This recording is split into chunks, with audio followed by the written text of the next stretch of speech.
যুক্তরাষ্ট্রের টেনেসি রাজ্যে একটি সামরিক বিস্ফোরক তৈরির কারখানায় ভয়াবহ বিস্ফোরণে কয়েকজন নিহত ও ১৮ জন নিখোঁজ হয়েছেন বলে জানিয়েছেন কর্মকর্তারা। শুক্রবার ১০ অক্টোবর স্থানীয় সময় সকাল ৮টার দিকে এই দুর্ঘটনা ঘটে। বিস্ফোরণের শব্দ শোনা গেছে কয়েক মাইল দূর থেকেও। স্থানীয় গণমাধ্যমের খবরে ১৮ জন নিখোঁজ থাকার কথা জানানো হয়েছে। ন্যাশভিল শহর থেকে প্রায় ৫৬ মাইল দক্ষিণ পশ্চিমে টেনেসির হামফ্রিজ কাউন্টির প্রত্যন্ত এলাকায় অ্যাকিউরেট এনার্জেটিক সিস্টেমস কারখানায় এই বিস্ফোরণ ঘটে। বিমান থেকে তোলা ঘটনাস্থলের ভিডিওতে ধ্বংসাবশেষ, দুমড়ে মুচড়ে যাওয়া গাড়ি এবং কারখানাটির অবশিষ্ট অংশ দেখা গেছে।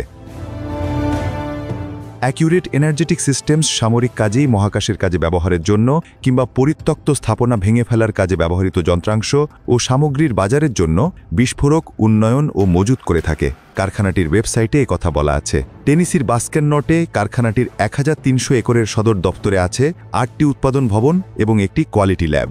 একের পর এক বিস্ফোরণের কারণে উদ্ধারকর্মীরা প্রাথমিকভাবে ভবনগুলোর ভেতরে ঢুকতে পারেননি। টেনেসি নিউজপেপারের প্রাথমিক খবরে বিস্ফোরণের ঘটনায় একজন নিহত ও ৩ জন আহত হয়েছে বলে জানানো হয়েছে। তবে বিস্ফোরণে ঠিক কতজন নিহত ও নিখোঁজ হয়েছে তার সঠিক সংখ্যা এখনও স্পষ্ট জানা যায়নি। বিস্ফোরণের কারণও এখনও জানা যায়নি।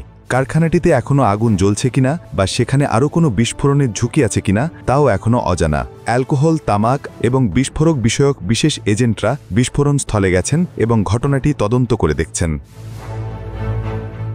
প্রতিবেদনে জিনক রহমান, কণ্ঠে মৃদুল। আপনারা দেখছেন ওয়ার্ল্ড ভিউজ।